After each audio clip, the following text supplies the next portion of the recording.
교회 한마음 기도회 하나님 말씀은 우리 에스겔서 계속 창세기 12장 말씀 보겠습니다. 창세기 12장 말씀.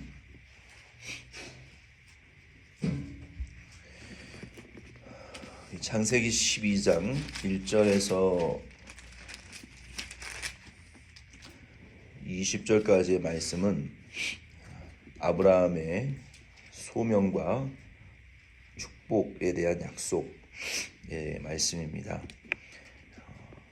먼저 1절로 3절 우리 같이 읽겠습니다. 창세기 12장 1절로 3절 같이 읽겠습니다. 여호와께서 아브라함에게 이르시되 너는 너의 고향과 친척과 아버지의 집을 떠나 내가 내게 보여줄 땅으로 가라. 내가 너로 큰 민족을 이루고 내게 복을 주어 내 이름을 창대하게 하리니 너는 복이 될지라. 너를 축복하는 자에게는 내가 복을 내리고 너를 저주하는 자에게는 내가 저주하리니 땅의 모든 족속이 너로 말미암아 복을 얻을 것이라 하신지라. 아멘. 1절로 3절에 보면은 하나님께서 아브라함을 부르시고 그리고 축복을 약속하신 말씀이 기록되어 있습니다. 여호수아 24장 2절에 보면은 이 아브라함의 집안은 대대로 우상을 숭배하는 집안이었어요. 그래서 우상을 만들고 남자의 형상으로 우상도 만들고 또 여자의 형상으로 우상을 만들어서 팔고 또 우상을 섬기는 그런 우상의 지배를 받는 가문이었어요. 근데 하나님께서 다른 많은 사람들 중에 우상에 지배받고 있는 아브라함의 가문에 나타나셔서 하나님께서 그의 아버지 데라에게 말씀하지 않으셨어요. 좀 특별한 거예요. 하나님 데라에게 나타나지 않으시고 아론에게도 데라에게 나타나지 않으시고 하나님이 아브라함에게 나타나셨다는 거예요. 아브라함은 거부였어요. 그 가문이 굉장히 큰 부자 집안이었고 재물과 육축과 또 땅이 은근보화가 많았던 그런 아주 풍족한 가문이었습니다. 근데 하나님께서 아브라함이 되기 전에 아브람이었죠. 이름이 아브람에게 하나님 나타나셨는데 그 아브람이라는 의미도 이름이 좋은 의미예요. 고귀한 아버지, 아주 noble father, royal father, 아주 고귀하고 존귀한 아버지다라는 그런 아브라함이 되기 전에 그런 이름을 가지고 있었는데 하나님께서 그 아브라함에게 나타나셔서 너는 너의 고향, 친척, 아버지 집을 떠나. 이 당시에는 고대 사회였어요. 그 당시에는 이 족장 사회였어요. 족장 사회. 지금도 바투아나나 이런 필리핀 그리고 아마존 이런 정글에 들어가게 되면 다 이 종족끼리 모여 살아요. 수백 명이 종족끼리 모여 살고 종족끼리 결혼하고 종족끼리 자녀를 낳고 종족 외에는 그래서 다 비슷하게 생겼어요. 서로 종족끼리 보호하고 생계와 삶의 터전을 유지해가는 그 원시 사회였단 말이에요. 아브라함 시대에는. 그래서 다른 종족이 들어오는 것도 싫어하고 다른 종족으로 내가 나간다는 것은 죽음을 의미하는 거예요. 죽음. 더 이상 보호를 못 받는 거예요.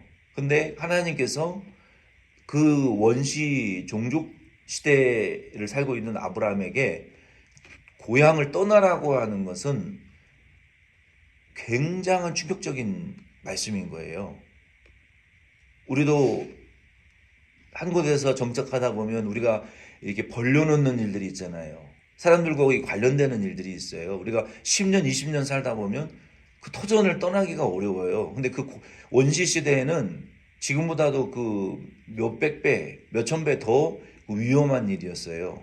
다른 마을에 근처에 가도 죽을 수 있는 일이고 전혀 보호를 받을 수 없는 그런 상황이었는데 하나님께서 그 부자, 엄청난 땅과 육축과 금은보화와 수많은 그 종족들을 거느리고 있는 그 아브라함에게 그 고향을 떠나라, 그 종족을 버리고 그 땅을 버리고 떠나라. 이거는 정말 무서운 명령이었던 거예요, 아브라함에게. 그러나 하나님께서 명령하셨을 때, 우리가 몇 달 전에 한 서너 달, 3개월 전인가요? 히브리서 11장 8절에 10절 말씀 통해서 믿음의 조상, 믿음의 영웅 아브라함에 대해서 살펴보았을 때 두 가지의 포인트를 히브리서에서 아브라함의 믿음을 평가, 칭찬했다라고 우리가 배웠어요. 그 점은 무엇입니까?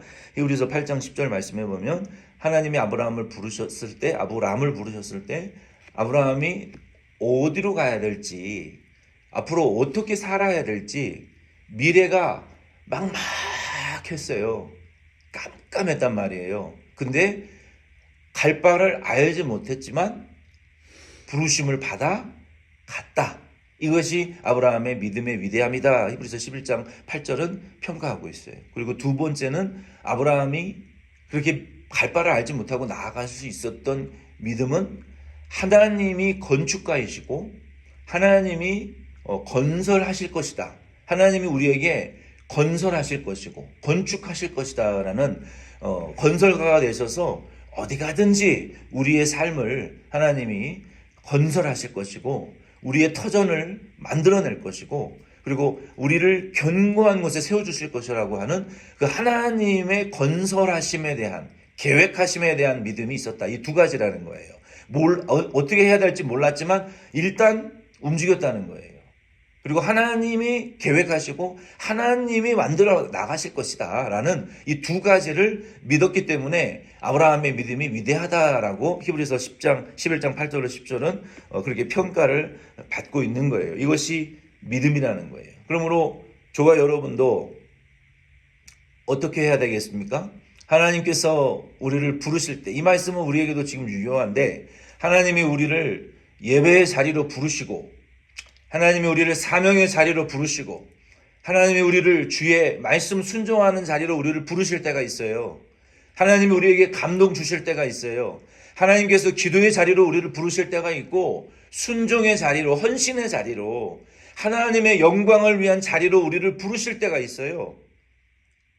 근데 미래는 보장되지 않았고 어떻게 될지 아무것도 계획이 없어요. 그때일지라도 저와 여러분들은 하나님의 이 부르심과 감동을 주실 때 우리는 어떻게 해야 돼요? 일단 움직이셔야 돼요. 나중에 할게요. 나중은 그 찬스가 나에게 절대로 돌아오지 않습니다.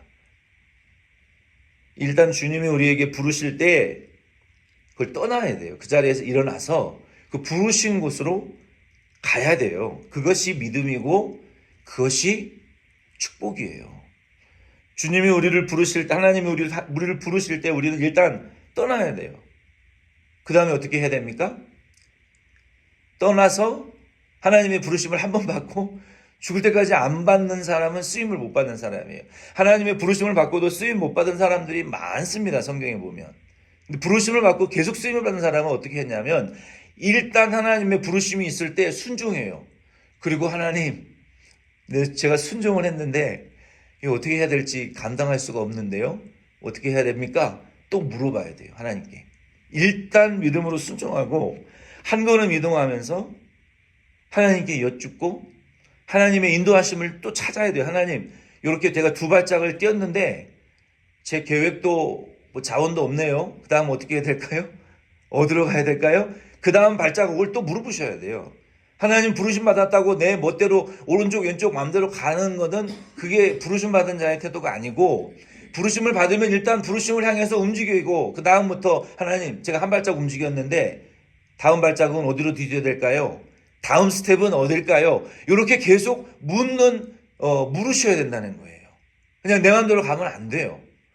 묻고 매일매일 한 걸음씩 여쭤보면서 그 하나님의 부르심과 인도하심이 하나님의 부르심이 오른쪽입니까? 왼쪽입니까?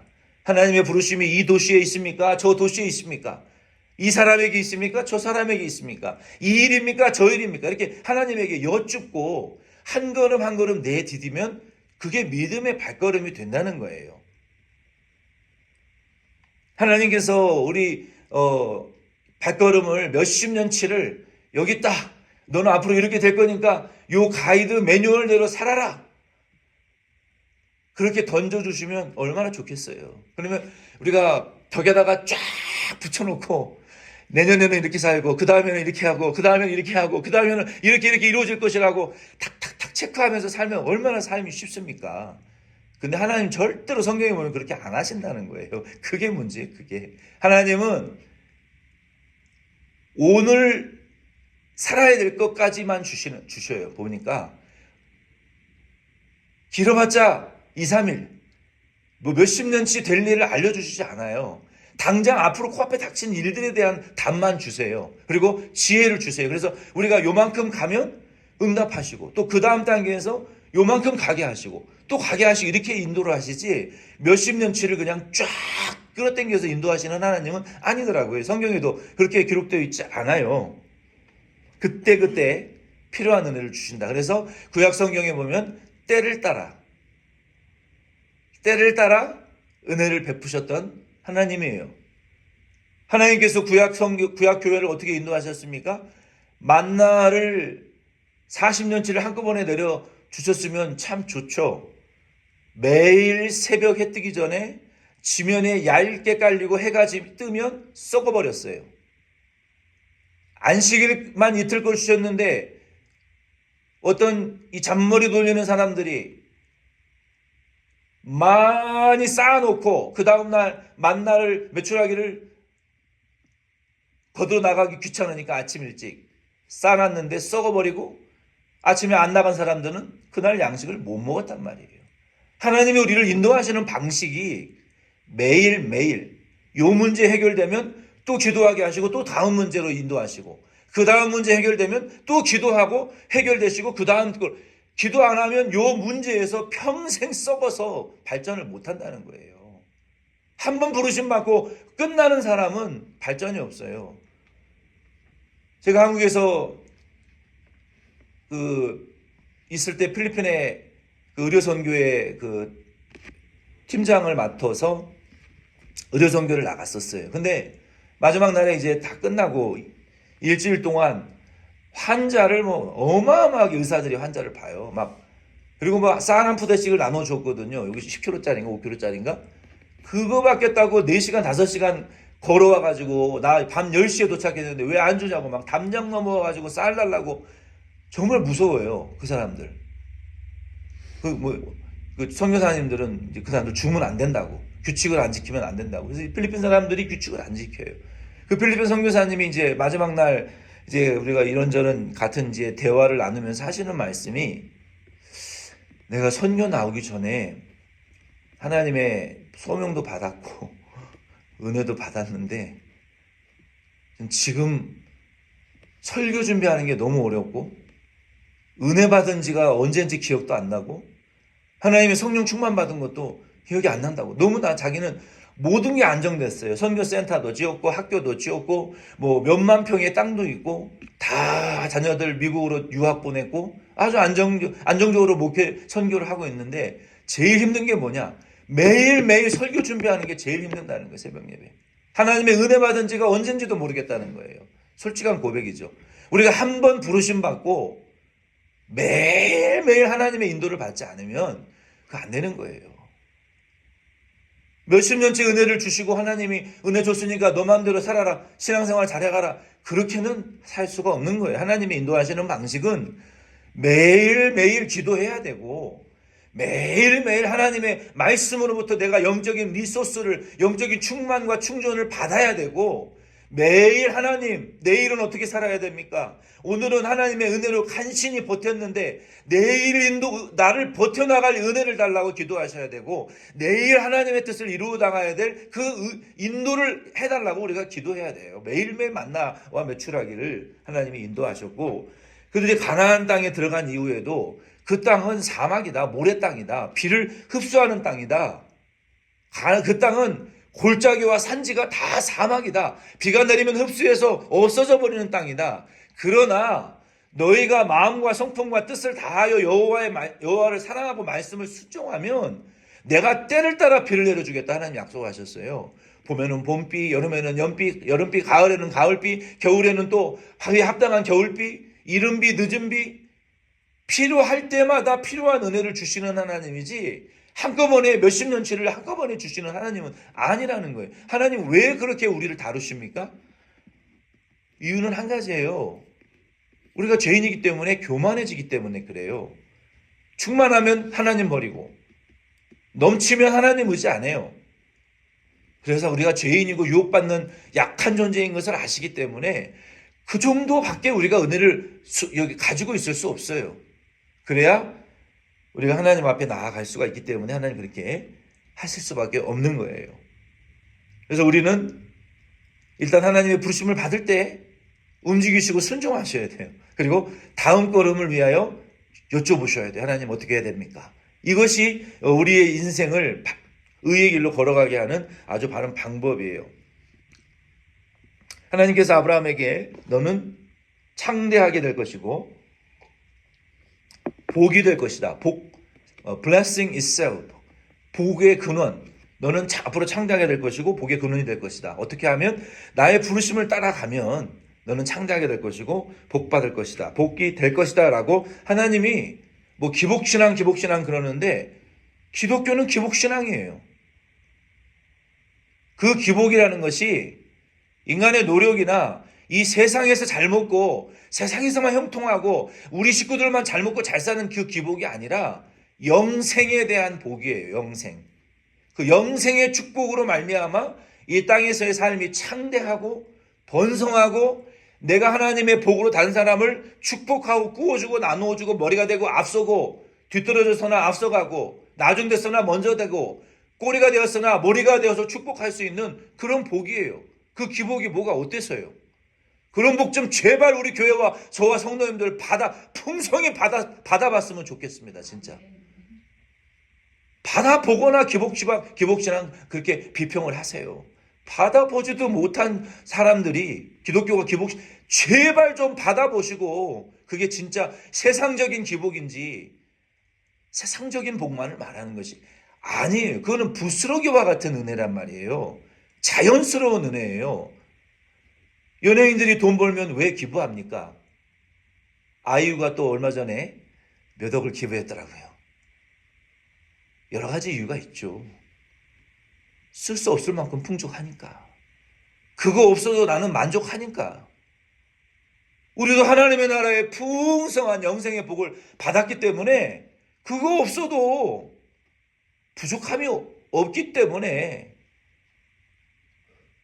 주의 일을 위하여 드릴 수 있는 것이고 없는 자들을 위하여 베풀 수 있는 거 아닙니까? 그래서 우리는 아브라함이 이런 복을 받았어요.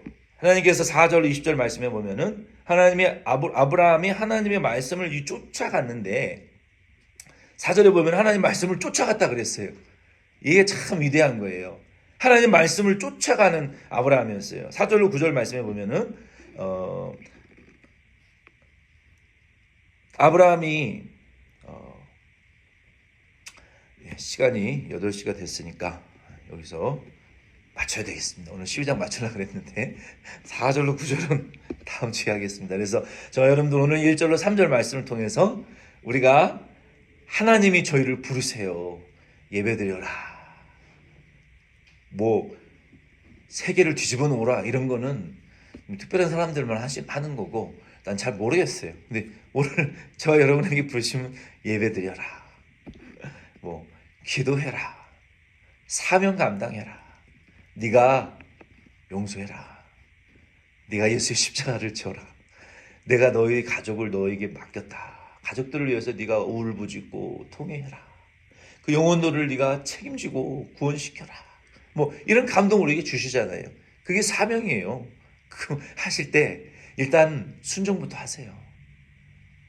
나는 잘못한 것도 없고 억울한데 일단 순종하면 하나님이 우리에게 반드시 하나님은 공짜가 없더라고요. 하나님은 반드시 우리에게 100배의 그 영적인 축복과 세상적인 축복을 우리에게 반드시 되갚아 주시는 것을 여러분 믿으시길 바랍니다.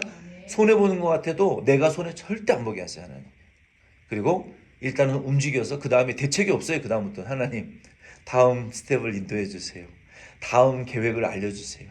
다음 방향을 알려주세요. 이렇게 하루하루 살다 보면 승리할 수 있어요. 그래서 아브라함처럼 그 말씀 쫓아서 사명 쫓아서 나아가실 수 있는 저와 여러분 될 수 있기를 부탁을 드립니다. 주기도문으로